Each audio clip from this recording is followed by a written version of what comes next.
Hey, what's going on, everyone?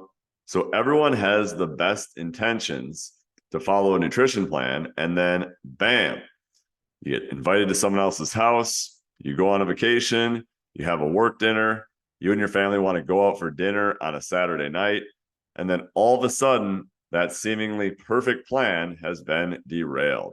So today I want to walk through how to navigate social situations and stay on track with your nutrition when you're eating out or you're attending events. And for those who don't know who I am, my name is Luke Briggs. I'm the owner of the Total Life Fitness Academy. We specialize in helping parents and busy professionals lose body fat, build muscle, and have more energy. I've been a coach for over 10 years and have worked with nearly 3,000 clients.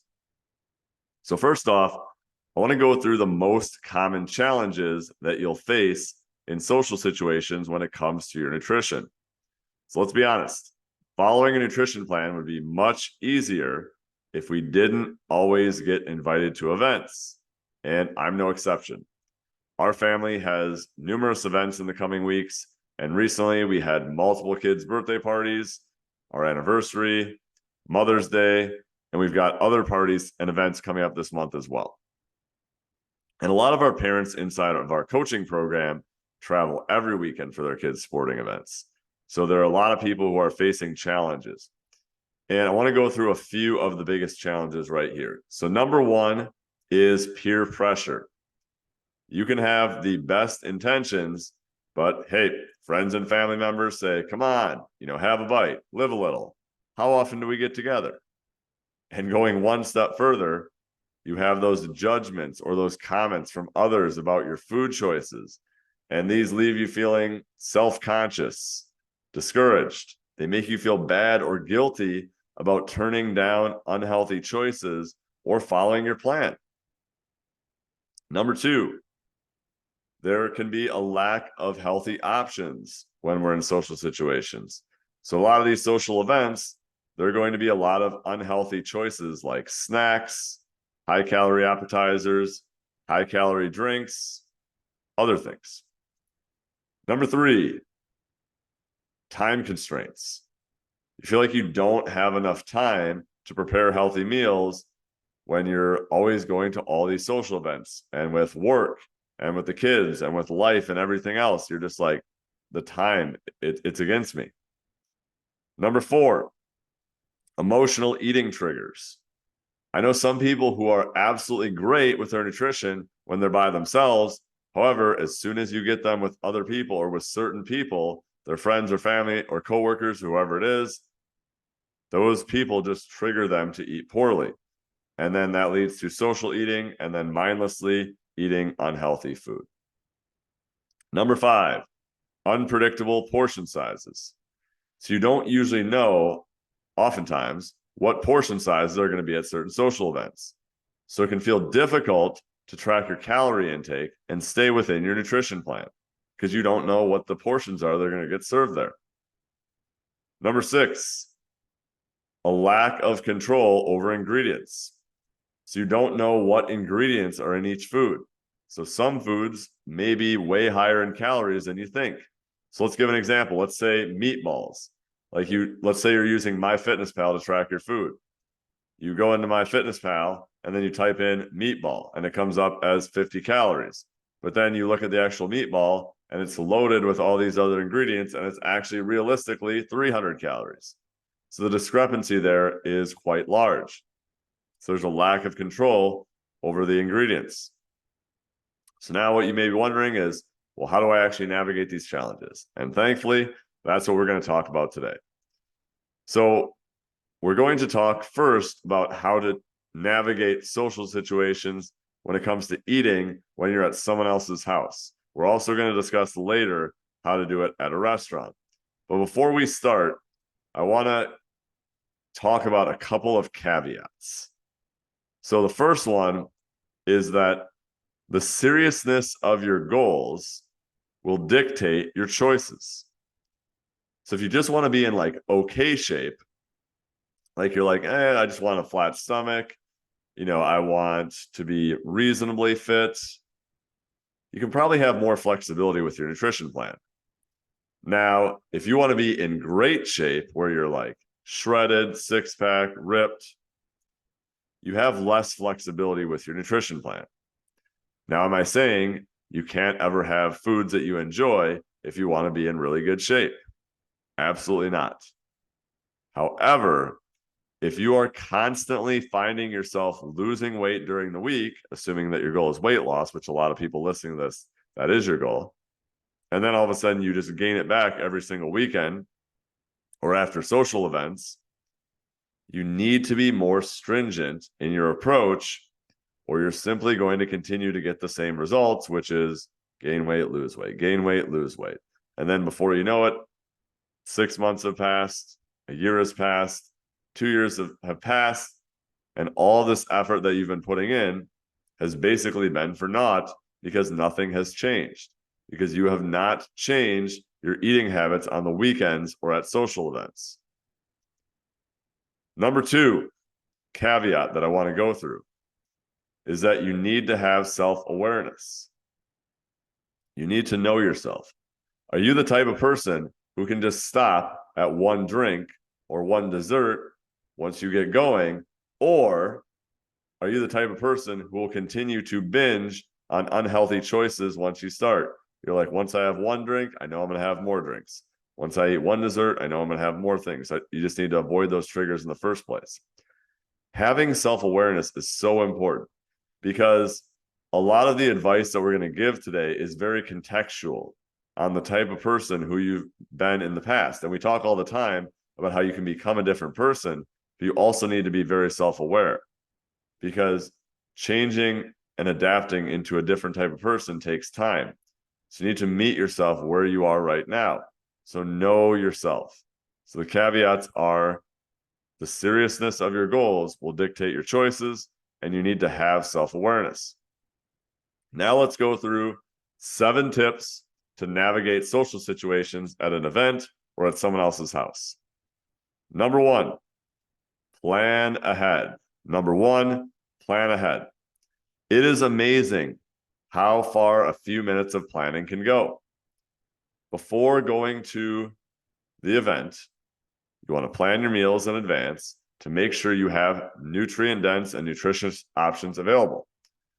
That way, you can politely decline unhealthy choices by saying, I already have my meals prepared. I personally do this all the time. I've already got my food planned out when I go over to someone else's house. And then if I'm going somewhere else, I will just eat less earlier in the day.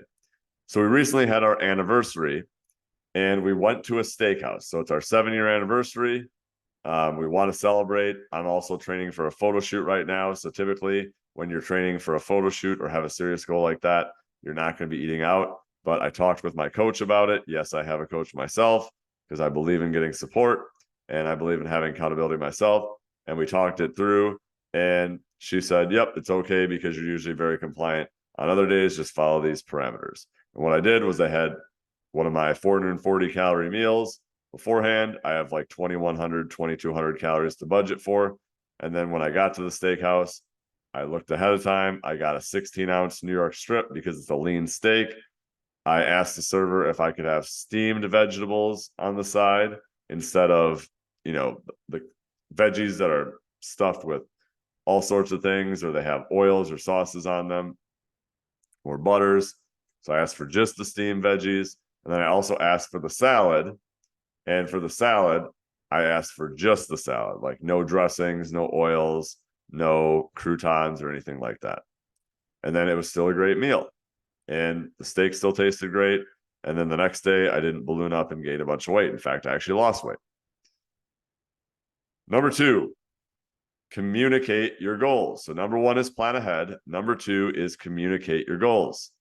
I cannot tell you how often I see this one get missed. People feel like they don't want to burden others with their goals, so they just don't tell them. They don't explain to others how they're working on a healthy lifestyle, and they don't explain to them specifically how they can support them.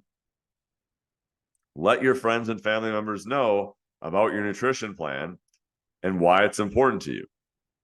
This open loop of communication can help others understand what you're doing, and then thus they can respect your choices. So if you're eating out with your spouse, communicate with your spouse. Hey, when we go to this house, I know that if we stay a really long time, I'm probably going to end up, overeating and making bad choices. So can we stay for a shorter amount of time? So can we stay for 2 hours instead of 6 hours? Now that they know that, they're like, okay, well, yeah, we can totally do that. But if you just said, support me when we get there, they have no idea what that means. You need to explain to them specifically what support means. And for your friends and family or coworkers, like if they're truly your friends, they will support you in your goals and do what you ask. So number 2, openly communicate your goals with others. Number 3, bring your own food. Number 3, bring your own food. If you have serious goals and you want to get out of a rut or a plateau, this is definitely an option. So if you've been stuck for a while and you seem to not be getting anywhere, just eating the other food, bring your own food. I personally bring my own dish to my parents' or my in-laws' house all the time. I've already explained to people what I'm working toward, so they expect it from me. You can also offer to bring a healthy dish, or you can contribute to the menu of what they have there, the theme that they have going on. You can offer to bring fruit or a lean protein source or a salad without obviously all the loaded ingredients and raisins and croutons and nuts. That way, you'll have at least one healthy dish for yourself. So just bring something, bring a dish, bring your own food. Number 4 thing that you can do to stay on track and navigate social situations at someone else's house or at an event is focus on the people, not the food. Focus on the people, not the food. I mean, let's be honest. The reason you're there is to hang out with other people, not just to eat. And sure, eating may be a part of it, but focus on who you're there for. Like you're there for some sort of event. So focus on the conversations you're having, the games you're playing. Maybe you're there to watch a game. Maybe you're there to watch a big sporting event. Maybe there's an activity, a certain activity that's there, like it's a graduation party. Focus on celebrating the grad. Do things to distract yourself from unnecessary snacking or grazing. Focus on the others there, the activity, the game, whatever it is that you're there for. Number 5, be assertive in what you want. Number 5, be assertive in what you want. Don't just give in to peer pressure. Others are going to be pressuring you. Just politely decline when they offer you unhealthy food. And they might not mean to pressure you, and you might perceive it as pressure. One of our clients inside the Total Life Fitness Academy, she always says, no is an acceptable answer. No is an acceptable answer. You don't need to explain yourself extensively. Just say no. Remember, you are in control of your choices. No one is holding a gun to your head. No one is making you eat the food. It's no one else's fault. It's not your spouse's fault. It's not your kid's fault. It's not your coworker's fault. It's your fault if you eat something that you didn't intend to. Stop blaming others and start accepting responsibility. It's your decision, and you can choose to do whatever you want. You are powerful. You are in control. Be assertive in what you want. Number 6, when you're at someone else's house or a social gathering, pay attention to how you're eating. Pay attention to how you're eating. Use smaller plates. When you use a smaller plate, you'll take in fewer calories overall. So if you look at the plate size and they have like a big plate, medium plate, little plate, just take the smallest plate because your brain is naturally going to want to finish the food on the plate.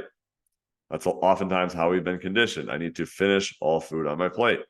So just use the smaller one to begin with, because then when you finish your plate, it'll be fewer calories. Eat mindfully. So slow down your eating. It's not a race. Chew your food. Take at least 20 chews per bite. Savor the taste.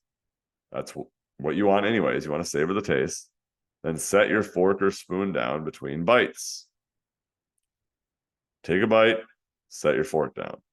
Chew 20 times, pick your fork back up, take a bite, chew 20 times, set your fork down, repeat.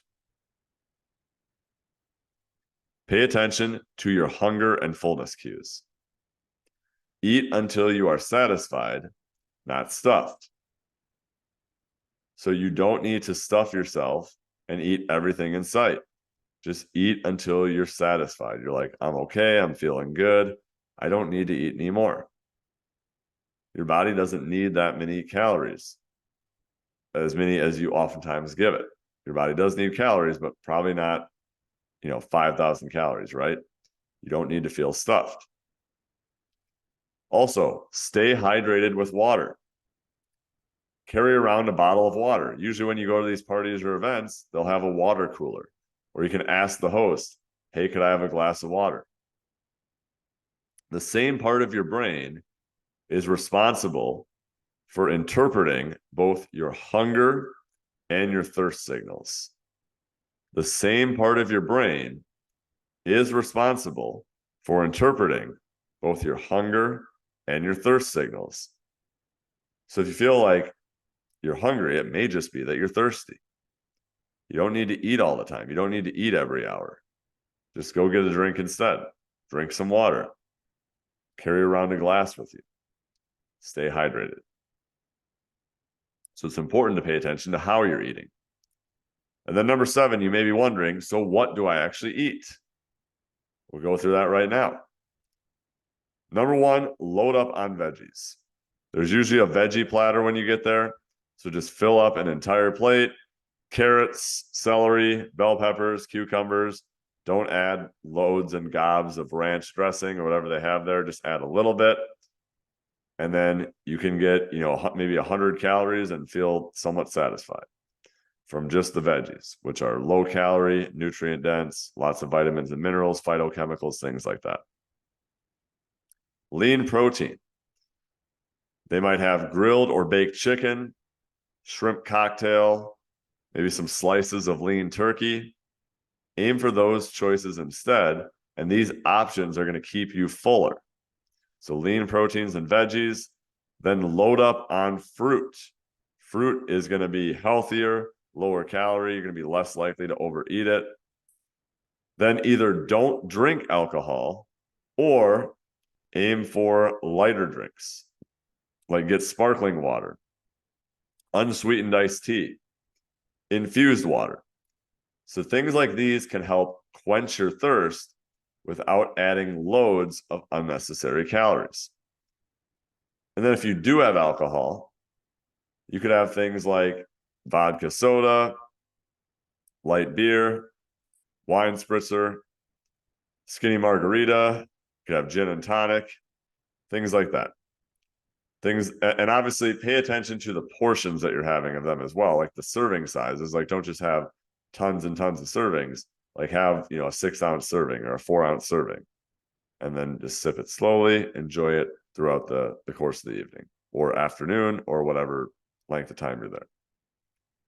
Then you want to choose your sweets and your treats mindfully.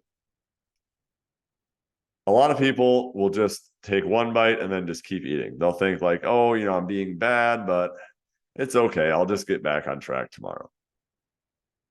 But remember, just because you have one unhealthy snack doesn't mean you just have to keep going. The calories are still adding up.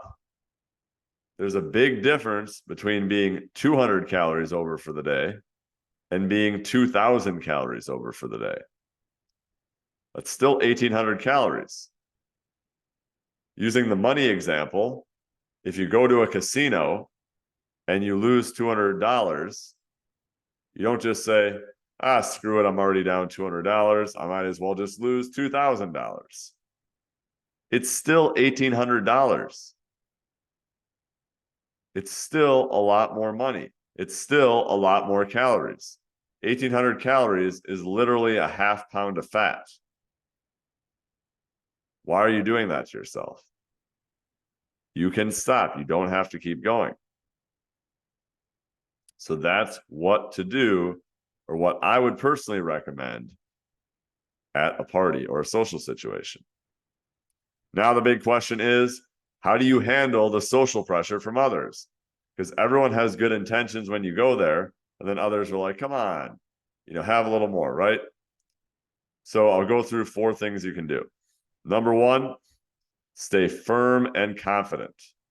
So politely, but still firmly, tell the other people who you feel are pressuring you how important your goals are to you around your health. You can say something like, hey, thanks for offering that to me, but I'm really focused on maintaining a healthy lifestyle right now. I appreciate your understanding. Say it confidently. Don't just say, yeah, I'm trying not to have that right now. Because then they'll hear your uncertainty in your voice and then they'll pounce. Be confident. Thanks, I'm not having that right now. If you sound assertive and you sound confident, they'll move on. Number 2, shift the focus. So turn the conversation away from eating. Talk about what you did last week or what you have going on the next week. I mean, you know how to create conversation. Talk about your hobbies, interests. Just do whatever you need to do to direct the conversation away from food. And you could also just, number 3, tell people that a certain type of food makes you feel bloated or just makes you feel not good. You can say, hey, thanks for offering that. I've just really noticed that certain foods just don't make me feel my best. So I'm just choosing to avoid them. I hope you understand. Just say that these foods don't make me feel good, so I'm avoiding them, which is true. And number 4, again, politely just decline, change the subject. If others continue with the pressure, just say, hey, I appreciate your kindness. I appreciate what you're offering me. I'm really enjoying our conversation about the show that we're watching right now. Hey, have you seen that new show that everyone's talking about? Just change the subject. That's all you have to do. Your certainty will overcome their doubt. Be certain in what you're saying. All right, so now I want to go through, how do you eat out at a restaurant if you're in a social or a work setting? A lot of the principles that we just talked about still apply. We're going to go through a few others that are specific to restaurants. Number 1, order first. Be the first person to order. If you are the leader and you order something before everyone else does, you'll set the tone for healthy dishes being ordered. If you wait till everyone else orders and everyone else has ordered unhealthy dishes, you're going to feel pressured and be like, oh, I don't know. If I want to order this healthy dish, everyone else is eating unhealthy. I might as well have this unhealthy dish. And certainly that doesn't have to be the case, but oftentimes from a social norm standpoint, others will follow suit with what the first person orders because people like following social norms. So just be the first to order. Number 2, choose the right restaurant for your goals. If you are involved in the decision-making process, you can offer suggestions for where you want to go. Or even if others are making the decisions, you can still offer suggestions. Say, hey, I really like this place, or hey, I really like that place. People are open to other options. So look for restaurants that have lots of healthy options on their menu, salads, grilled or roasted, protein sources, veggie-based dishes. Look at the menus beforehand. And that just translates right into number 3. Look at the menus ahead of time. In today's day and age, you can always find what there's going to be ahead of time. You can look on the website. Pretty much any restaurant is going to have the menu. If for some unknown reason they don't have a menu, just call. Just call ahead of time and see what they have. If a restaurant doesn't have a website or a phone number, they are not going to be in operation. So I think you'll be safe.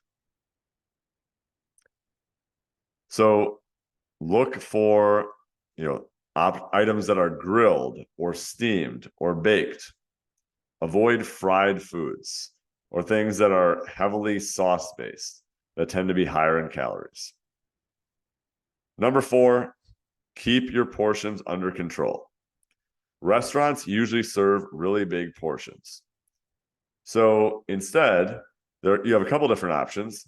You could share one of the main dishes with a friend or your spouse or someone else. You could just ask to split it, or you could literally ask for half the serving.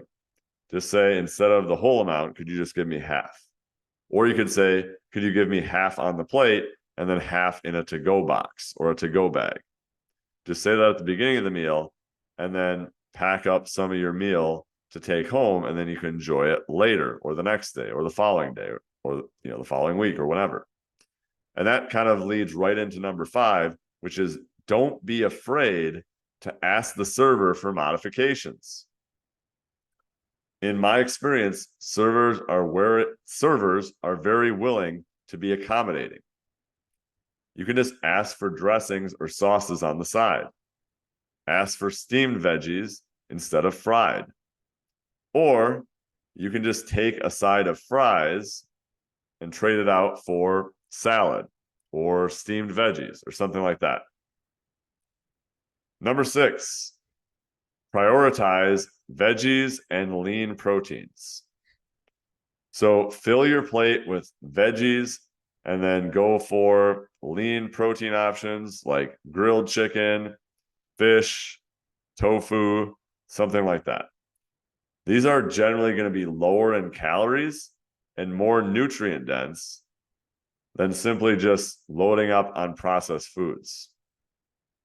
And then again, just follow the same parameters we went through before. Be mindful of your beverage choices. Focus on the people, the conversations that you're having, the event that's taking place. You're not there for the food. The food is part of it. You can enjoy the food, but focus on the people. And then just be confident in your choices. When you're talking to people, be assertive, be certain with the words that you're saying, and people aren't going to question you as much. So hopefully this has been helpful for you. If you found this helpful, for those who don't know, I also have a free Facebook group called the Total Life Fitness Community. It's for busy parents and professionals. We have a weekend eating checklist when you join it, and you can literally get a three-page checklist that literally just lays out exactly what to eat when you're going out, when you're out with friends, whatever. It's right there for you. It just makes things a lot simpler. We have tons of other free resources in there that really help you save time, be more efficient with your life, because ultimately, as a busy parent or professional, that's what you want, is more efficiency with your overall health routine. So all you have to do is go down to the show notes. You just click join, request to join. One of the moderators or me will let you in, and then you can have access to all of our materials and continue to get healthier and feel better. So hopefully this has been helpful for you. If you have any further questions, don't hesitate to reach out on one of the links that we provided below, and we look forward to seeing you again soon.